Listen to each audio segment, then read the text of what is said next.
오늘은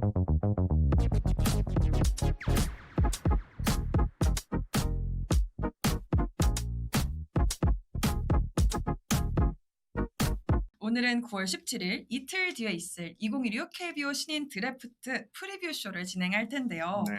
고교야구의 최고 전문가, 고교야구 최고 전문 채널 야반노조의 손윤 칼럼니스트 모시고 자세한 이야기 본격적으로 나눠볼 텐데요. 네. 일단 이틀 앞둔 이번 드래프트의 전반적인 예상을 한번 들어보고 싶어요. 작년 드래프트에서 1라운드에 꼽힌 선수들이 지금 1군에서 되게 큰 활약을 보여주고 있는데 네. 올해도 작년 버금가는 선수들이 있을지 두 전문가분들의 전반적인 총평을 한번 들어보고 싶습니다. 제가 손윤 형님처럼 완전 아마추어 전문이 아니고 프로야구 전문 기자잖아요. 네. 근데 최근에 이제 많은 팬들이 이 아마야구도 엄청 관심 많으세요. 그래서 저도 팬들과 소통하고 또 팬들에게 정보를 알려주기 위해서 상당히 이제 아마야구 쪽에 이 두 형님 또 오늘 자리에 안 계시지만 유효상 대표님으로부터 많은 이야기를 듣고 있는데요. 일단 이번 올해 드래프트 같은 경우에는요. 1라운드에 이제 탑 10이라고 치면 이 선수들이 작년에 비해서는 좀 급이 좀 낮아 보인다. 하지만 제가 모의 드래프트 이렇게 한번 시뮬레이션을 돌려보면 5라운드까지는 전체적으로 팜 자체가 나쁘지는 않다. 특히 2라운드에서 3라운드에 포진할 수 있는 이 투수들 같은 경우에는 고민이 많이 되겠다. 구단들이. 그런 생각을 또 좀 해봤고요. 그리고 4라운드까지 아무래도 투수가 많이 뽑힐 텐데 중간중간 이 내야수나 외야수, 이제 야수 자원이 어디에 어떻게 포진하느냐, 요게 관전 포인트가 될 것 같고, 그리고 올해는 뭐 대학 야구도 뭐 뒤에서 다 따로 얘기하겠지만 최상위 탑 5 정도까지는 내년하고 비교했을 때 떨어지지도 않는. 그러니까 올해 전체적으로 사람들이 올해 드래프트 별로일 거야라고 하지만 막상 모의 시뮬도 해보고 여러 가지를 해봤을 때 그렇게 떨어지진 않는다. 이렇게 보시면 될 것 같습니다. 네, 맞습니다. 전반적으로 보면 지난해는 이제 김영우 선수가 10번째예요. 그만큼 지난해는 좀 특별했다고 보고, 만약 1라운드만 보면은 올해는 좀 지난해보다 못한 게 사실이지만 중간층, 소위 말해서 이제 투수 같으면은 이제 145 정도를 던지는 투수가 뭐 다수 있다든지 이런 쪽에서 중간층이 두텁기 때문에 중하위권은 상당히 두터운 면이 있습니다. 그런 쪽에서 좀 장점이 있는 거죠. 그래서 팀마다 뭐 드래프트를 지명할 때 지명 대상자라든지 혹은 실제 지명할 때 좀 고민을 많이 할 것 같아요. 그 상황 따라서 혹은 팀의 기호에 따라서 좀 많이 엇갈릴 수 있는 부분들이 있습니다. 올해 드래프트는 그 어느 해보다 저는 작전 타임이 많을 것 같다. 네. 이게 심지어는 1라운드부터 우리 1라운드 얘기를 하겠지만 1라운드부터 작전 타임이 나올 수 있는 이런 정말 올해는 예측할 수 없는 드래프트가 될 것 같다는 그런 예상이 많이 나오고 있습니다. 만약에 다만 이제 작전 타임이 많다는 건 그만큼 그 팀의 드래프트 전략이 꼬였다는 겁니다. 그렇죠. 맞죠. 그건 명확하거든요. 작전이 있다는 건 이제 타임을 불렀다는 건 대부분 이제 앞에 좋은 선수가 남아 있어서 타임을 부르는 경우도 있지만 대부분은 본인들이 지명하려고 좋게 봤던 선수가 앞쪽에서 나가버렸기 때문에 그렇죠. 그걸 회의하기 위해서 이제 타임을 부르는 거죠. 그러니까 타임이 많은 팀은 정말 그의 드래프트는 많이 꼬여버렸다고 생각하시면 됩니다. 사실 드래프트 이제 타임 부르기 전에 보통 A 플랜, B 플랜, C 플랜까지 세워놔요. 그럼 타임을 부른다는 건 뭐예요? 그것까지 다 끝났다. C까지? 너무 큰데요? 리스크가? 그러면 이제 멘붕이 오는 거죠. 네, 그게 연달아서 이어지면 이제 그의 드래프트는 좀 뭔가 혼란스럽고 그런 드래프트가 되죠. 그래서 이제 드래프트 경험이 많은 팀들, 뭐 스카우트나 이런 쪽에서 많은 팀들은 대부분 다 이제 이야기한 것처럼 A, B, C로 이제 뭐 C, D 등급을 좀 나눠서 가지고는 있거든요. 가지고는 있는데 그 속에서도 이제 본인들이 선호하는 선수들이 있습니다. 그러면 그거는 이제 순번에 관계없이 빠르게 뽑는 팀들이 좋은 팀들입니다. 그러면 그렇게 자기들이 원하는 선수를 빠르게 뽑는 팀들은 대부분 타임이 거의 없습니다. 뭐 이 타임이 나온다면 한 9, 10번대에서 뭐 이제 남은 선수 중에서 한 명 더 추가한다든지 이런 쪽에서 나오는 경우가 대부분이거든요. 2016 신인 드래프트 큰 틀에 관해서 좀 이야기를 나눠봤는데요. 가장 흥미진진한 라운드죠. 두 분의 1라운드 각각의 예상 순위를 한번 들어볼까 합니다. 일단 기아가 키움과 1, 4라운드 지명권을 맞바꾸면서 키움이 1라운드에서 두 선수를 지목하게 됐습니다. 네. 이 또한 관전 포인트가 될 것 같아요. 네. 그래서 손윤 칼럼니스트님의 먼저 예상 순위를 한번 들어보겠습니다.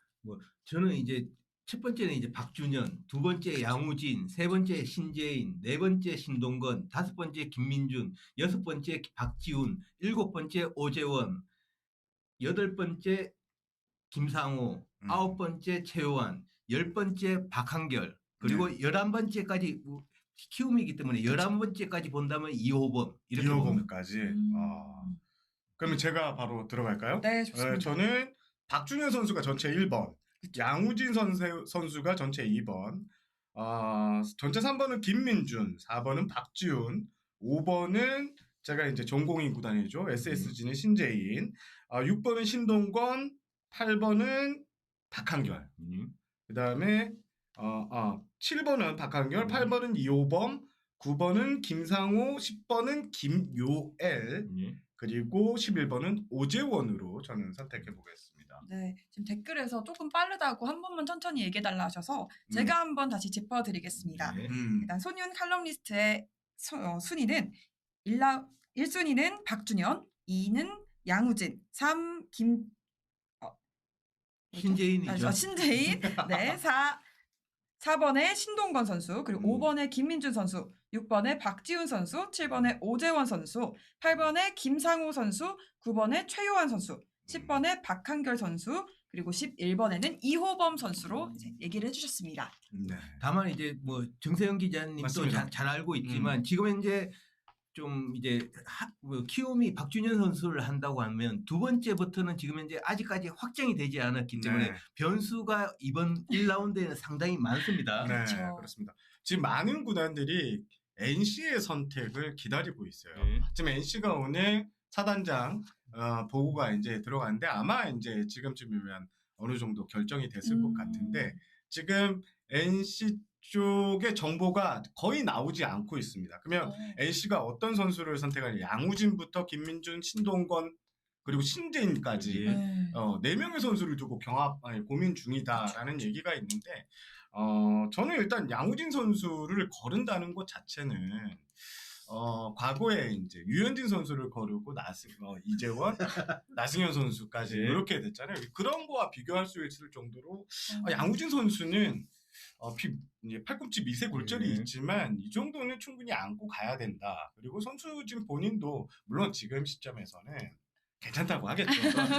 나쁘다고 할 사람 없죠. 없으니까 네. 양우진 박준현 이 양우진은 좀 정배인 것 같아요. 네. 물론 이제 3라운드에서 제가 김민준 선수를 했는데 네. 요 라운드 요 순번에는 뭐 신동건 선수가 올라올 수도 있는 거고 신재인 선수도 올라올 수도 있다고 봅니다. 그렇죠. 다만 현장의 니즈는 투수, 그렇죠. 투수는 다다익선. 그렇죠. 네. 그리고 프런트나 이쪽에서는 아무래도 저쪽 그러니까 야수 신재인 쪽으로 많이 밀고 있을 것 같습니다. 그리고 전체적으로 보면 지금 6번까지는 손윤영님이나 저나 비슷해요. 맞아요. 거의 탑 6는 정해져 있어요. 네, 근데 순서만 여러분들이 바뀌었죠. 이제 그렇게 이게 정확하게 어디 간다 이게 아니라 그 6명의 1번 박준현 빼고는 어디서 바뀔지 모릅니다. 그렇죠. 하지만 6번 안에 KT부터 6위 KT부터 1위 키움까지는 이 선수들이 어디에 배치될지 모르겠다.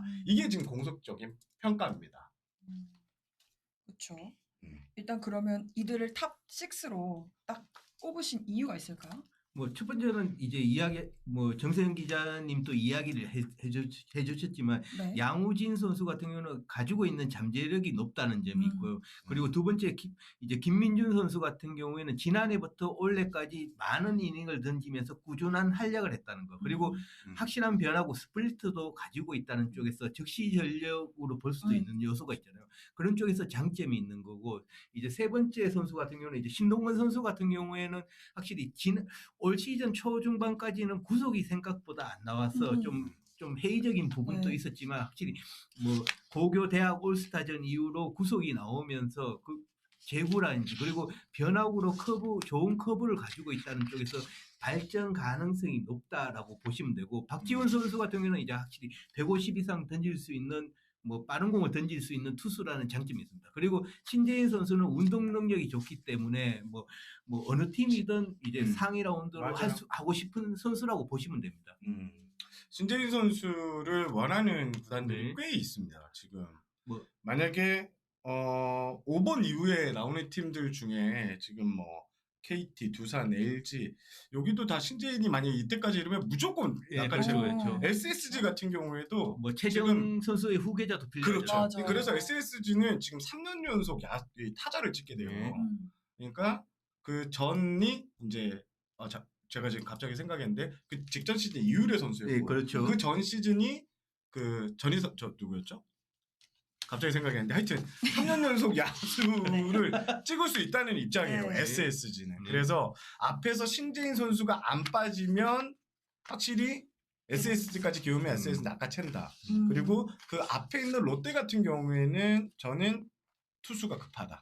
그렇죠. 감독의 성향도 그렇고 역시 이 팀도 투수는 다다익선이다. 거기다 이제 한동희 선수가 또 상무에 있잖아요. 만약에 네. 한동희 선수가 제대한다면 개인적으로는 한동희 선수는 3루가 아니라 1루가 맞다고 생각하는 쪽이거든요. 왜냐하면 좀 송구 쪽에서 이제 좀 이 한동희 선수의 송구는 직선으로 가지 않고 약간 투심처럼 휘어지는 부분이 있거든요. 그래서 악송구가 좀 나오는 부분이 있어요. 네. 그래서 3루가 아니라 1루가 맞지만 또 롯데의 또 1루에는 또 나승엽 선수도 있잖아요. 맞죠. 그래서 포지션 중복이 있기 때문에 사실은 신재인 선수를 뽑을 수도 있지만 이제 좀 포지션 중복을 피하려면 투수로 간다고 봐야 되겠죠. 네. 제가 박지한 선수를 생각을 못했네요. 네. 그때는 박지현 선수가 10번째인가 그래서 기억이 좀 그랬죠. 효성이 형 여기 앉아봐. 생각 안 날 때도 있어요. 그렇습니다. 네.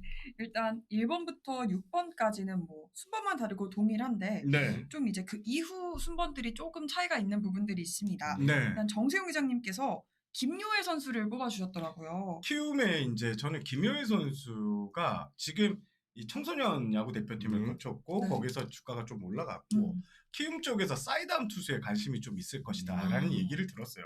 그래서 저는 김효일 선수를 가져갔고요. 그리고 키움은 분명히 1라운드에 사실상 3장이잖아요. 그렇죠, 그렇죠. 야수 하나, 투수 둘을 가져갈 그쵸, 겁니다. 야수가 키움의 뭐 지금 현재 원이 신재인이고 그 두 번째가 이제 오재원 선수가 네. 있는데 그리고 그 다음이 박한결 선수 요 세 네. 명이 지금 탑3로 야수 그쵸. 탑3로 불리는데 요 셋 중에 하나는 걸리게 돼 있습니다. 그렇죠, 네, 그렇죠. 그렇게 보시면 될 네. 것 같아요. 뭐 다만 이제 분명히 이제 키움 쪽에서 본다면 이제 박한결 선수가 이제 키움과 맞는 부분들이 많습니다. 그런 쪽에서는 키움이 분명 박한결 선수를 좀 더 평가할 것이라고 보는데 다만 한 가지 좀 걸리는 부분은 이제 박한결 선수가 원래 좀 이제 팔꿈치 쪽이 아주 좋은 편은 아니었거든요. 좀 약간 팔꿈치 쪽에 좀 뭐 부상까지는 아니지만 좀 약간 좀 약한 부분들이 있는데 이번 또 청소년 대표 때 또 못 맞는 공이 또 팔꿈치 쪽에 맞았어요.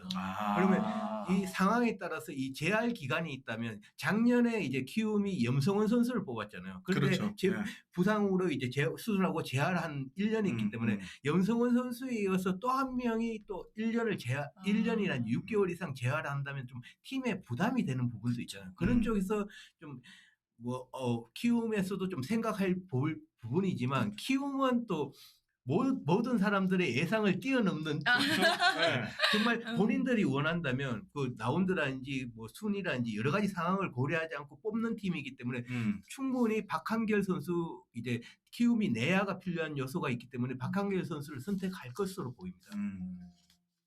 네, 그럼 일단 지금까지 들어봤고 손윤 칼럼니스트는 최요한 선수를 또 뽑아주셨어요. 네, 그렇죠. 그 이유가 뭘까요? 뭐 확실하게 이제 최원 선수가 본다면 이제 프로에 간다면 뭐 앞으로 성장할 수 있는 잠재력은 많지는 않다고 보거든요. 뭐 네. 성장할 수 있는 여백은 많은 편은 아니지만 지금 현재 가지고 있는 왼손 투수로 140 중반대의 공을 던지고 다양한 변화구를 그만큼 던질 수 있고 제구가 되는 투수. 그러면 불펜 투수라든지 사실은 왼손 불펜 투수의 효과라든지 팀마다 다 부족하잖아요. 그러면 충분히 이제 1라운드 후반이라든지 중후반에서는 선택해 볼 수 있는 카드라고 생각합니다. 일단은 이제 또 오재원 선수랑 박향결 선수의 순위가 두 분이 또 다르세요. 네. 이유가 한번 듣고 싶은데. 말씀하십시오. 뭐 네. 제 같은 경우는 이제 두산은 지난해 박준선 선수라든지 네. 뭐 재작년부터 해서 이제 두산이 상위 픽을 보시면은 뭐 다양한 이제 내야 자원들을 많이 뽑았거든요. 네. 그래서 내야 쪽에 어떤 뭐 육성할 수 있는 선수들은 갖추어져 있는데 반면에 이제 외야 쪽에 선수도 뽑았지만 확실하게 정수빈 선수를 대체할 수 있는 외야수는 없다. 그리고 두산의 홈구장은 잠실입니다. 네. 그러니까 LG가 뭐 최근에 우승도 하고 잘 할 수 있는 요소 중에 하나는 저는 개인적으로 박혜민 선수를 데려왔기 때문에 보거든요. 그러니까 잠실 야구장을 쓴다면 이 중견수의 수비 범위라든지 이런 쪽이 상당히 중요합니다. 그런 쪽에서 본다면 두산이 오재원 선수를 선택할 여지도 매우 크다고 봅니다. 형님 말이 다 맞는 것 같습니다. 어떻게 다르게 하셨네. 다만 이제 저는 이 네. 박향결 선수를 좀 높게 평가하는 예. 부분은 저번 방송에서 유효상 대표도 말씀하셨지만 이 선수는 진짜 5툴 플레이어예요. 예. 근데 이제 그 요각형이 조금 작은 대신에 이 박한결 선수를 상대한 어느 팀 감독도 쟤 야구 잘해. 야구인들도 마찬가지고. 그렇죠. 쟤는 정말 야구 잘한다라는 평가를 받는 선수예요. 네. 그래서 박한결 선수는 뭐 1라운드에 확실히 이제 들어갈 수 있는, 그러니까 11번 안에는 들어갈 수 있는 선수라고 보여지고, 그러니까 이게 저희가 순번을 이렇게 정했지만 이 순번이 순번대로 되진 않을 거예요. 그렇죠. 작년에 많이 틀렸고, 하지만 작년보다 제가 강조할 수 있는 점은 11명 안에 이제 포진하는 선수들이 많을 것이다. 그만큼 공부를 좀 했다는 걸 말씀을 좀 드리고, 아까 저희가 까먹은 선수가 아니라 김민준 선수 제가 엄청 높게 평가했잖아요. 네. 한화에도 저는 넣어놨었는데 네, 그렇죠. 김민준 선수를 이로운 선수와 비교하는, 그리고 같은 또 대구고 출신이고, 그렇죠. 네. 네, 그래서 이 즉시 전력감으로 보는 감독들이 꽤 있더라고요. 스카우터들이 많다고 봐야 돼요. 네. 김민준 선수에 대해서 좀 얘기 좀 해주시면 어때요? 뭐 아까도 이야기했지만 김민준 선수는 지난해부터 많은 이닝으로 검증이 끝났습니다. 그리고 뭐 올 시즌은 구속이라는 개념만 본다면 올 시즌은 좀 지난해보다는 조금 떨어지거든요. 뭐 지난해는 이제 149 이상이라든지 이런 쪽을 많이 던졌는데 올 시즌은 한 147이나 5 이상을 좀 던지는 편이었고, 네. 뭐 올해 최고 구속은 152km를 이제 신세계 이마트배 때 밀양에서 기록했습니다. 네. 다만 그때는 아무도 본 사람이 없습니다.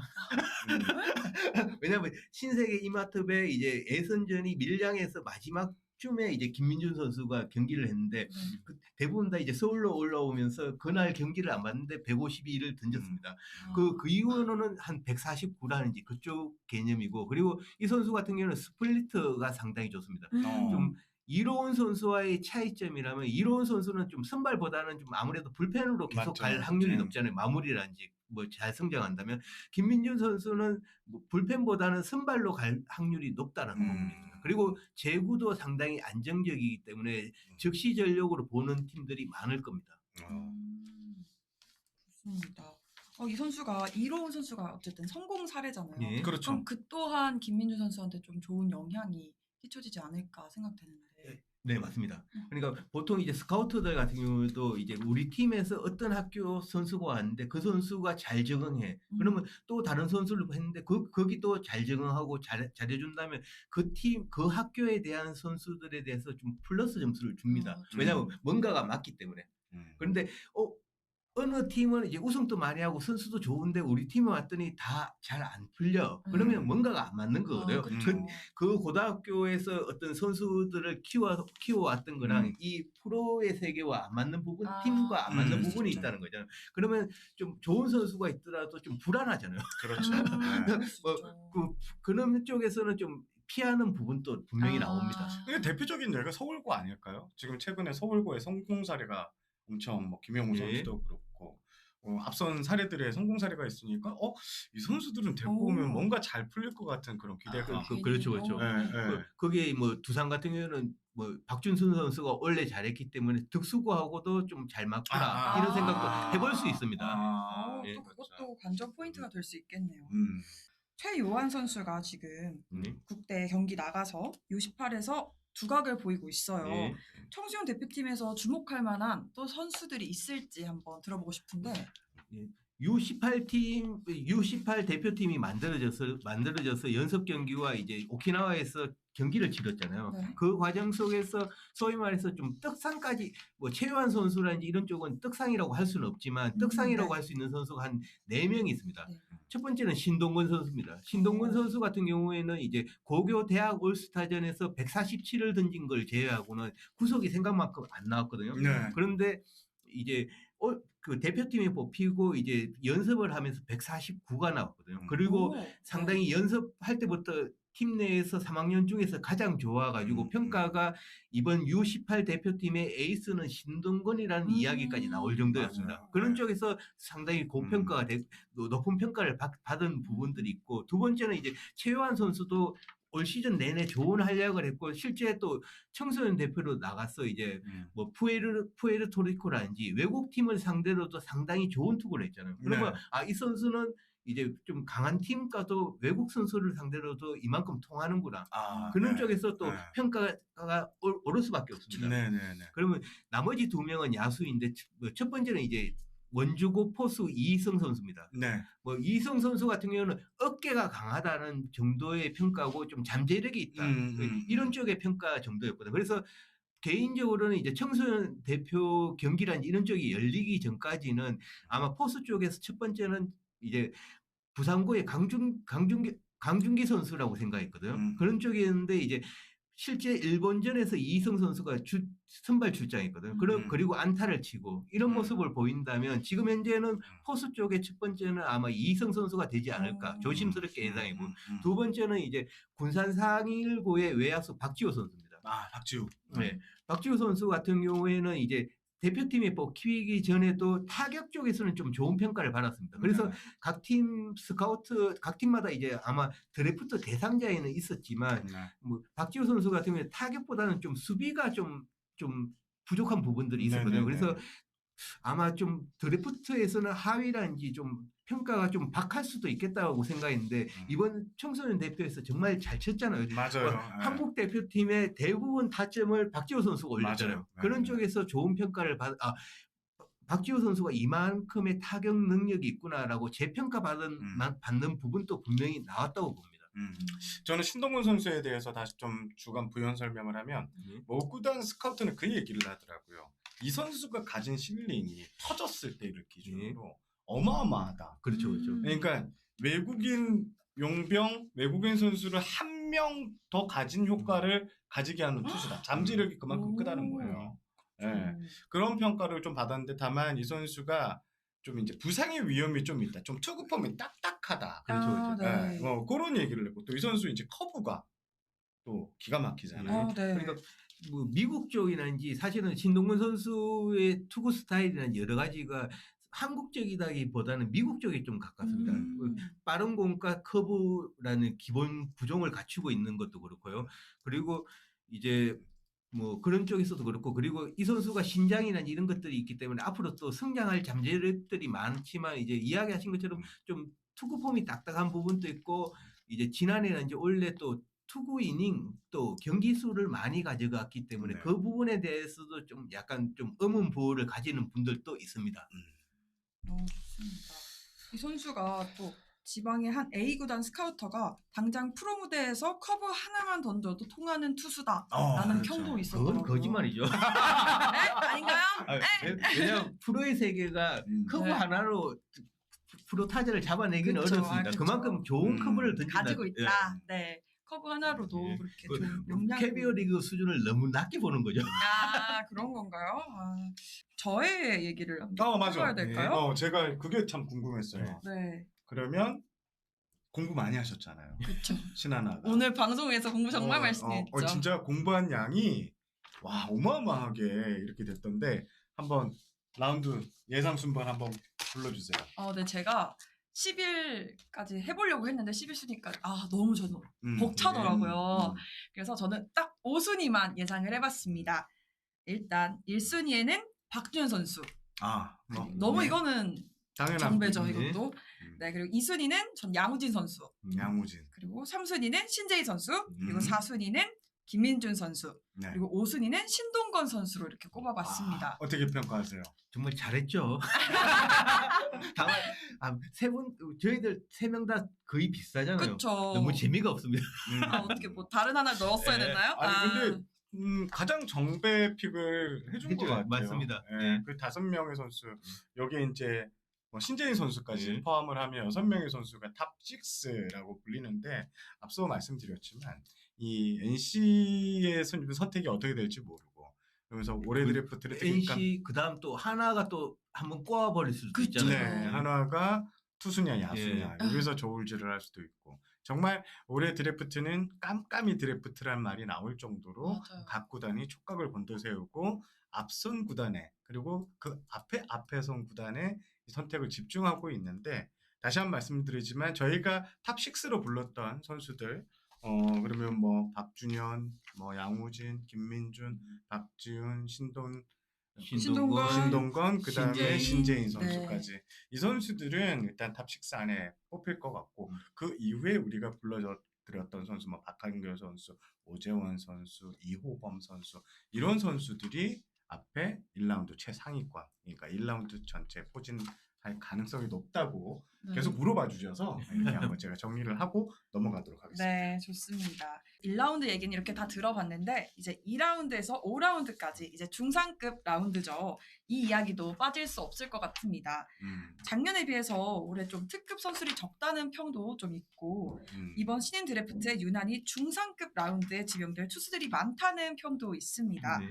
이거에 대해서 어떻게 생각하시는지 정세영 기자님 답변 듣고 싶은데요. 일단 올해 드래프트는 앞서 제가 방송 시작할 때 말씀드렸지만 2라운드에서 4라운드까지 그러니까 중상위권 라운드에는 투수들이 괜찮은 선수들 픽을 잘하면 성장 가능성이 높은 선수들이 대거 포진해 있다. 이렇게 보면 될 것 같고요.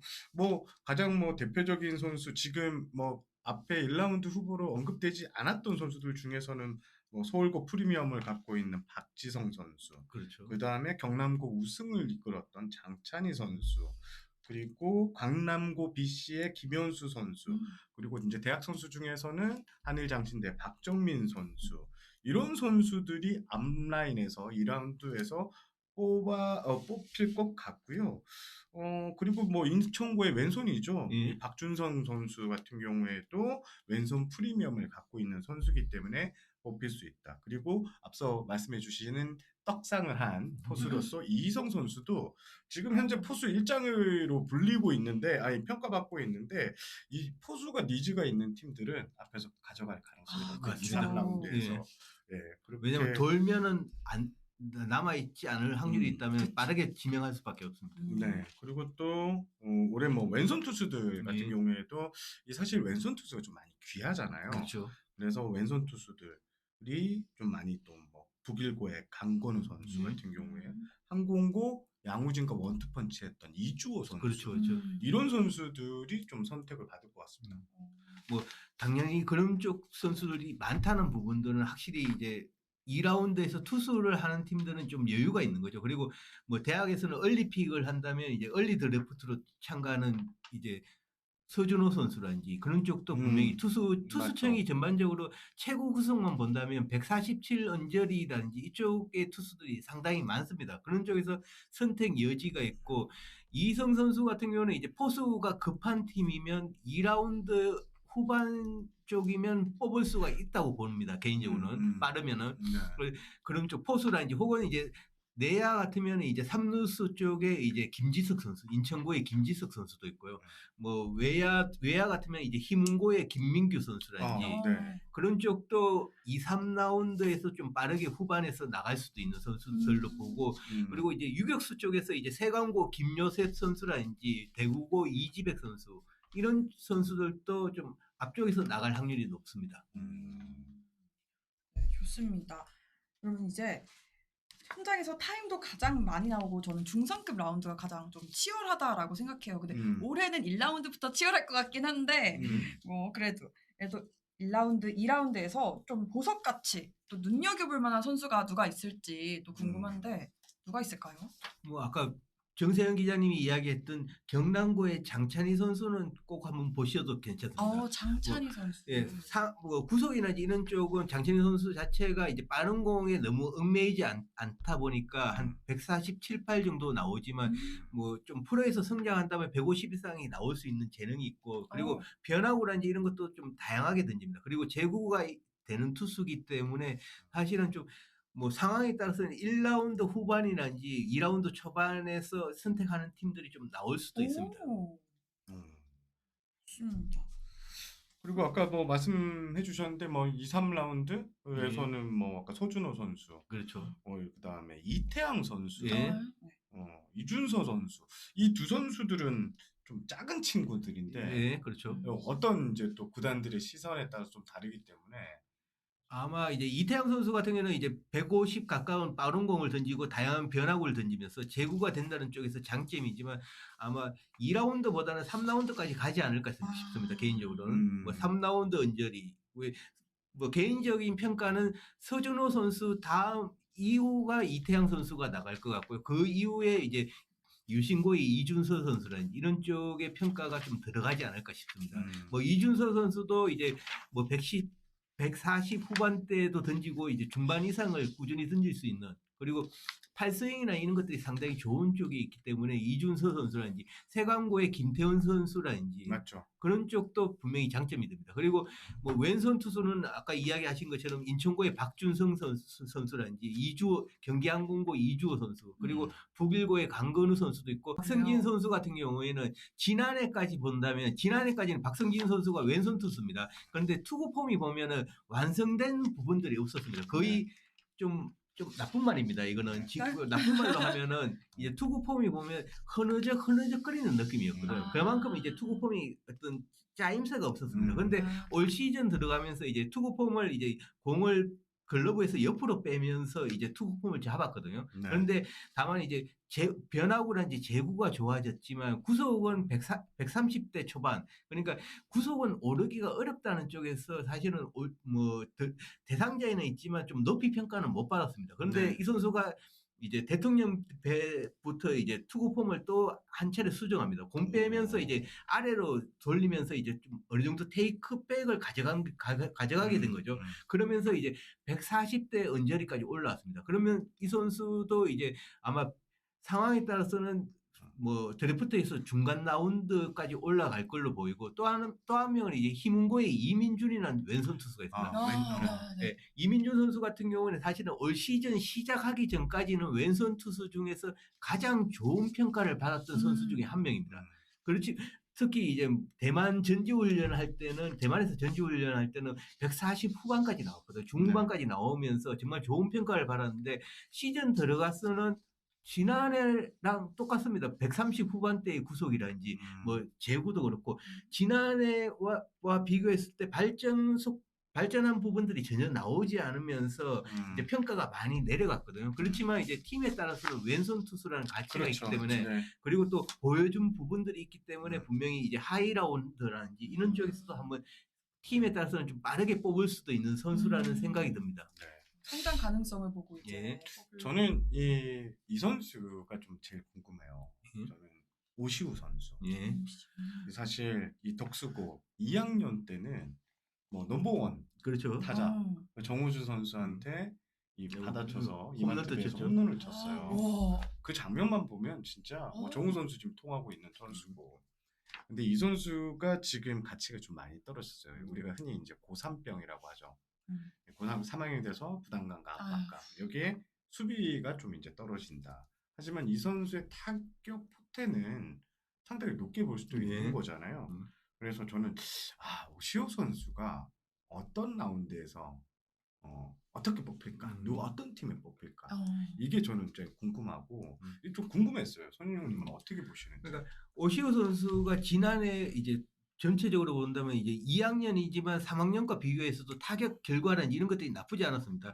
장타력도 가지고 있고 정확성도 있지만, 오시오 선수가 이제 올 시즌 들어가면서 좀 파워 쪽을 많이 올리려고 했던 것 같아요. 그래서 타격 폼이 약간 지난해와 보다 수정됐습니다. 그 팔이 올라가는 형태가 돼버렸거든요. 아. 힘을 많이 쓰려고 하다 보니까. 이렇게 됐군요. 거의 이렇게 됐거든요. 이게 이제 후반에 가면서 약간 수평으로 됐지만 만약에 이렇게 올라가게 되면 힘은 많이 쓰겠지만 이게 팔이 스윙할 때 이제 돌아서 나올 때 잘 빠져나오질 않습니다. 아. 그런 쪽에서의 좀 부분들이 있으면서 오시오 선수가 상당히 부진했다고 하기도 그런 게 오시오 선수의 올 시즌 성적이 3할 2푼대인가 하위를 걸려요. 나쁘지가 않습니다. 생각보다. 네.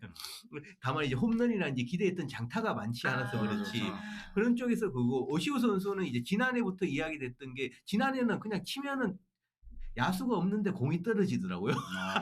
그런데 올 시즌은 잘 맞은 타구도 야수 정면으로 가는 경우도 많더라고요. 그리고 오시오 선수의 장점일 수도 있고 단점일 수도 있는 부분 중에 하나가 본인이 어떤 히팅 포인트를 두고 여기 공을 치겠다고 생각하면 이 투구가 그대로 오지는 않잖아요. 좀 변화하잖아요. 그러면 거기에 맞춰서 좀 이 스윙 궤적이라든지 여러 가지를 좀 바꾸는 부분이 있는데 오시오 선수는 그대로 나간다는 부분이 있거든요. 그래서 그런 부분도 있기 때문에 아마 그렇지만 오시오 선수가 이제 수비도 그렇게 나쁜 선수는 아닙니다.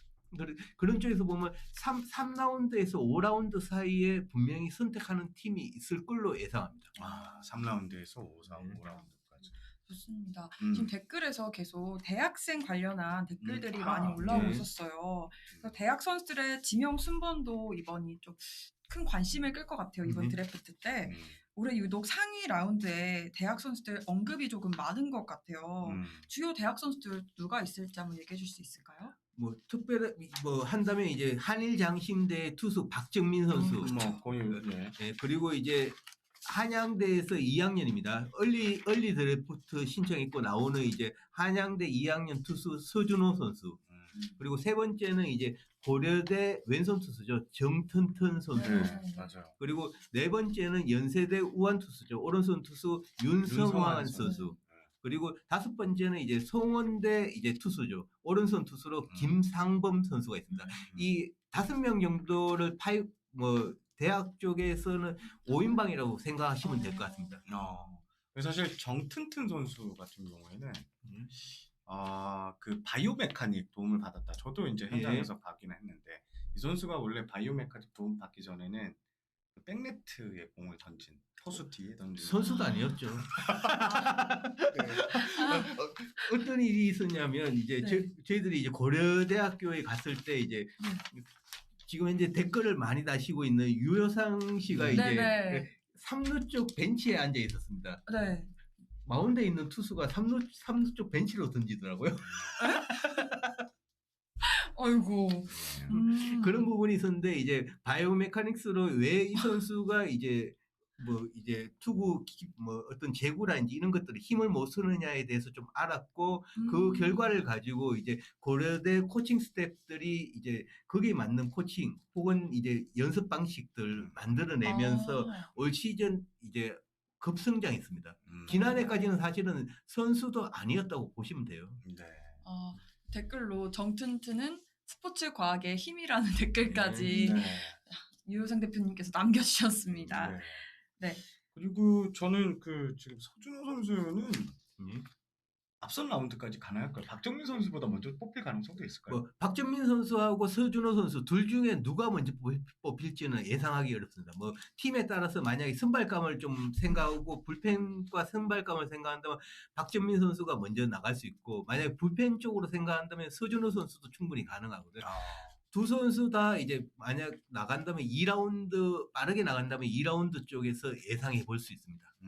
서준호 선수 같은 경우에는 이제 동상고 시절에도 저희들이 봤었잖아요. 봤는데 그때는 한 143 정도 나오는데 지금은 153까지 나왔거든요. 그러니까 2년 사이에 10kg를 올렸다는 건 그만큼 이 선수가 꾸준히 자기 몸을 잘 만들면서 정말 트레이닝이라든지 연습을 잘했다는 겁니다. 워크엣이 상당히 좋은 선수입니다. 그런 쪽에서 팀에 도움이 많이 될 겁니다. 하위 라운드에 관한 예측을 해달라는 댓글이 있었어요. 맞습니다. 그래서 하위 라운드에 원래 이제 10라운드에서 11라운드 한 20명 정도가 원래 20명이 뽑히죠. 근데 중상급 라운드보다 더 쫄깃하고 긴장되는 게 저는 하위 라운드라고 생각을 해요. 마지막 자리니까 얼마나 간절하겠어요 우리 선수들이. 그래서 두 분과 친하신 유효상 야반도주 대표님의 말을 들어보니까 대부분 20명의 자리를 놓고 한 35명 정도가 경쟁에 붙는데 올해의 경우에는 50에서 70명까지 경쟁에 붙을 거다라고 예상을 하셨더라고요. 네. 그래서 두 분이 생각하시는 하위 라운드에서 눈여겨볼 만한 선수들 누가 있을지가 궁금합니다. 이거는 저보다 죄송합니다. 손흥님이 아. 더 자세하게 디테일하게 네. 알고 있을 것 같습니다. 이야기를 드린다면 사실은 하이 라운드 만약에 10라운드, 11라운드라고 이야기를 드린다면 네. 누가 뽑힐지는 스카우트 분들도 모를 겁니다. 아, 이게 어떤 이야기냐면 만약에 네. 이런 사례가 있거든요. 만약에 우리 팀에서 이제 이 팀이 이제 중하위권의 어떤 유격수라든지 외야수를 뽑을 예정이 있었는데 앞쪽에서 이제 1, 2라운드에서 원래 예상은 우리 팀은 이제 투수를 뽑을 생각이었습니다. 근데 뽑으려고 했던 투수가 나가면서 그 다음 좋게 생각했던 야수를 뽑게 됩니다. 내야수와 외야수를 뽑게 됩니다. 맞죠. 그러면 뒤쪽에 생각했던 선수 프로지명 못 받습니다. 왜냐하면 이미 내야와 그렇죠. 외야를 채웠기 때문에 때문에. 이 선수들이 뭐 뒤쪽에 있는 선수가 기량이 떨어져서가 아니라 이미 숫자가 만들어졌기 때문에 여기에 덧붙이면은 2군 경기라든지 이런 팀 운영하는데 좀 어려움이 있습니다. 그러면 TO라는 게 있잖아요. 11명의 TO면 투수 몇 명, 뭐 포수 1명, 내야 몇 명, 외야 몇 명 이렇게 정해져 있는 룰이 있기 때문에 그런 쪽에서 앞쪽의 어떤 변수에 따라서 뒤쪽이 크게 영향을 받습니다. 그렇기 때문에 10라운드, 11라운드를 맞춘다는 건 거의 어렵다고 보시면 되고요. 다만 이제 하위권이라든지 중하위권에서 좀 주목할 수 있는 선수가 본다면 이제 울산공고의 임재혁 선수. 투수나 타자 둘 쪽인데 이제 투수로는 147까지 나옵니다. 나름대로 빠른 걸 가지고 있는데 다만 이제 변화구라든지 이런 쪽은 좀 많이 시간이 걸립니다. 거의 원석에 가깝거든요. 제구도 그렇고요. 그리고 타자 쪽에서는 파워가 상당히 좋습니다. 뭐 경기에서 이제 바깥쪽의 공을 이제 빗 맞았는데도 이제 좌측 펜스 앞까지 나오더라고요. 임재혁 선수가 좌타자거든요. 그런데 반대 방향으로 펜스 앞까지 나간다는 건 그만큼 파워가 좋은 선수입니다. 그런 쪽에서 뭐 팀에 따라서는 투수든 뭐 타자, 뭐 외야수로 만약 기용한다면 이제 147 이상 던지는 강한 어깨와 파워를 가지고 있는 외야수로 성장할 수 있는 거잖아요. 그런 쪽에서 임재혁 선수라든지 혹은 청담고에 이제 한우주 선수라고 이제 3루수가 있거든요. 뭐 한우주 선수는 중간부터 볼 수도 있는데 한우주 선수도 상당히 장타력이나 이런 쪽 타격을 좋은 것들을 갖추고 있고 그리고 청담고에 또 정찬하는 투수도 있습니다. 거기도 아마 중간 혹은 중하 라운드에 좀 나갈 걸로 보이는데 정찬하 선수도 좀 나름대로 좀 주목해서 보시면 될 것 같습니다. 저는 이 선수도 좀 궁금할 것 같아요. 장재울 선수, 광명고비 씨. 이 선수는 아마 중위권 라운드에서 이제 부름을 받을 것 같은데 이 선수도 결국 투타 경험을 그렇죠. 뭐 팀에 따라서는 이 선수 같은 경우는 150 이상 던질 수 있거든요. 그리고 제구가 좀 흔들리는 부분이 있지만 팀에 따라서는 이제 투수로 보는 팀도 있고 이제 야수로 볼 수도 있는 팀이 있고 운동 능력이 좋으니까. 그러면 이런 선수 같은 경우는 우리 팀이 정말 필요로 하다면 좀 더 앞에서 뽑아야 됩니다. 이 선수 평가가 만약에 5라운드라면 5라운드에 우리가 픽할 수 있어 절대 그렇지 않거든요. 그러면 불안하잖아요. 우리 무조건 뽑을 수 없어. 그럼 4라운드라든지 상황에 따라서 3라운드에서도 뽑아야 됩니다. 자, 우리가 하위 라운드 얘기하고 있는데 저는 또 궁금한 게 하나 있었어요. 저희가 맨날 이제 투수를 많이 뽑잖아요. 근데 투수는 계속 부족하대요. 이거 왜 그런 거예요? 미국도 그렇고 일본도 그렇고 드래프트에서는 대부분 다 투수를 뽑습니다.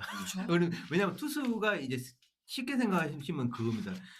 외야는 3자리입니다. 내야는 1루를 제외하고 또 3자리고 포수는 1자리밖에 없습니다. 투수는 선발 투수 1자리 아니야 쉬운 거 아니지만 선발에다가 선발 사실상 5자리잖아요. 팀에 따라서는 6자리가 되고요. 그게 불펜 투수도 이제 승리주 불펜 또 세드맨, 뭐 미들맨, 마무리 이렇게 하고 하면 투수가 팀에서 차지하는 숫자가 비중이 크잖아요. 그렇게 생각하면 그렇기 때문에 드래프트에서도 투수를 많이 지명하고 그리고 생각보다 투수가 육성이 잘 안 됩니다. 왜냐하면 구속 향상은 어느 정도 가져갈 수 있지만 제구 향상은 사실은 미국도 그렇고 일본도 그렇고 한국도 그렇고 제구 프로 가면 무조건 제구가 향상해 그 말 믿는 분 아무도 없잖아요. 네, 그렇죠. 그러니까 그렇죠. 왜냐면 프로에서는 1군에 뛰려면 이제 야수 같은 경우는 수비가 돼야 되고요. 투수 같은 경우는 제구가 돼야 됩니다. 뭐 여기서 제구는 정말 뭐 핀포인트로 던지는 게 아니라 최소한 스트라이크 존 안에는 던져야 되잖아요. 일명 그 네. 네모 안에 공을 넣어라. 예. 만약 좋아하는 팀의 어떤 투수가 2군에서 올라왔는데 스트라이크 못 잡으면 미치는 거잖아요. 네. 저희 나가죠. 네. 아, 그런 정말. 위치에서 이제 매년 투수를 많이 뽑고 그 투수들이 자리를 그러니까 1군이나 2군에서 정착하지 못하다 보니까 매년 투수를 네. 많이 뽑게 되는 거예요. 네. 이런 이유가 또 있었군요. 네. 이 밖에 좀 관전 포인트가 있다면 또 뭐가 있을까요? 그 스카우트나 이쪽에서는 좀 고충이 많다면서요. 왜냐면 이 드래프트가 아까 말씀하신 것처럼 이 길게 봐야 되는데 어느 정도의 시간이 그쵸. 필요한데 5년. 네. 좀 그런 거를 현장에서 많이 들으셨을 것 같아요. 아마야구 현장에서. 그렇죠. 뭐지 최근에 팬들도 그렇고 이제 뭐 팀 내에 이제 야구와 관련해서 좀 고위층들 있잖아요. 고위층들도 생각할 때 다른 팀에서는 바로 활약하는데 왜 우리 팀 신인은 왜 경기에 못 나와? 맞아요. 그 말 한마디가 이제 드래프트 지명이나 여러 가지 꼬일 수가 있거든요. 그러면 이제 사실은 고등학교 고졸 신인이 이 바로 그 해부터 프로 1군에서 뛴다는 건 만약 KBO 리그에서 뛴다는 건 그 팀이 정말 이상한 팀인 거예요. 그만큼 선수 육성이라든지 제대로 안 되어 있는 거잖아요. 고졸 1년 차가 바로 뛸 수 있다는 건 그만큼 그 팀의 뎁스가 약하다는 건 뎁스가 약하고 그만큼 그 뎁스가 약하다는 건 결국 그 팀이 지금까지 육성이라든지 운영을 맞죠. 잘못했다는 거잖아요. 그렇죠. 네. 거꾸로 보면요. 네. 그런데 팬들이나 소위 말해서 이제 야구 쪽과 관련 없는 고위층들은 1년 차부터 활약하는 걸 좋아합니다. 그쵸. 맞죠. 그쵸. 근데 프로의 신인은 짧으면 2, 3년 혹은 길게 보면 5년까지 보는 게 네. 기본입니다. 네. 맞습니다. 그래서 참 저도 현장에서 그 얘기 많이 듣거든요.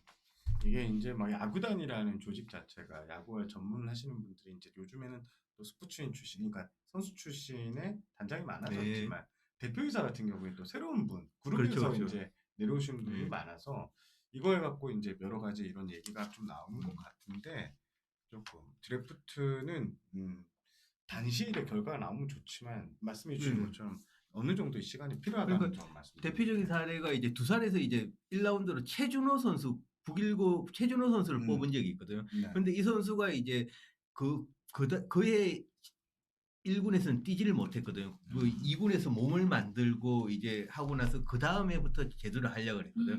그러면 이 선수 같은 경우는 사실은 두산이 계획적으로 그렇게 한 게 아닙니다. 이 선수가 부상이 있다 보니까 시간을 두면서 이제 몸을 만들 시간을 줬거든요. 그러면서 오히려 더 좋아졌거든요. 그런 쪽에서 보면 고등학교 선수들 같은 경우에도 나름대로 고3 때 좀 무리한 부분이 있습니다.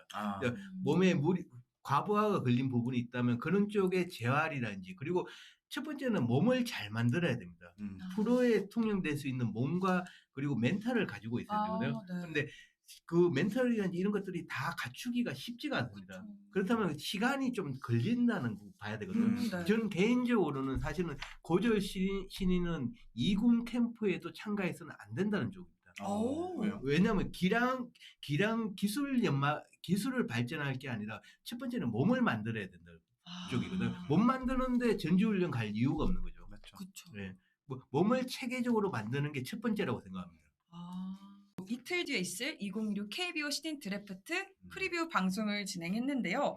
여러분이 생각하시는 1라운드 픽 혹은 뭐 다양한 이야기들 댓글로 많이 남겨주시면 좋겠습니다. 이거 녹화 방송 저장되죠? 네, 저장됩니다. 네, 이 라이브 방송은 저장되니까 거기에 다양한 의견들 남겨주시면 너무 좋을 것 같고요.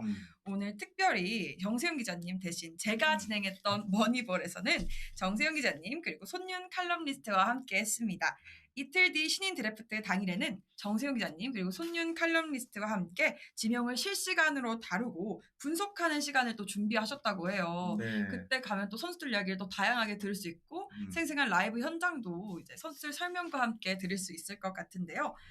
9월 17일 2시에 있을 머니볼 2016 KBO 신인 드래프트 라이브 방송도 많이 시청해 주시면 감사하겠습니다. 오늘 신 에스더 아나운서가 진행하는 머니볼이었습니다. 저도 오늘 도움 많이 받았고요. 정말 방송이 재밌었고 네, 새로웠습니다. 오늘 방송은 여기까지 하고요. 그러면 항상 이 마무리가 쉽지 않더라고요. 라이브는. 네. 마지막 홍보 한 번 더 할까요, 저희? 네. 9월 17일 2시에 이 머니볼 TV에서 2016 신인 드래프트 라이브 실시간으로 진행하면서 지명 선수들도 한 번씩 소개도 듣고 라이브의 생생한 현장을 좀 느껴보실 수 있을 테니까요. 여러분 그때도 많이 참여해 주시면 감사하겠습니다. 네.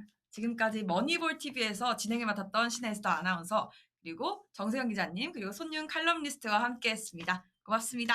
안녕히 계십시오.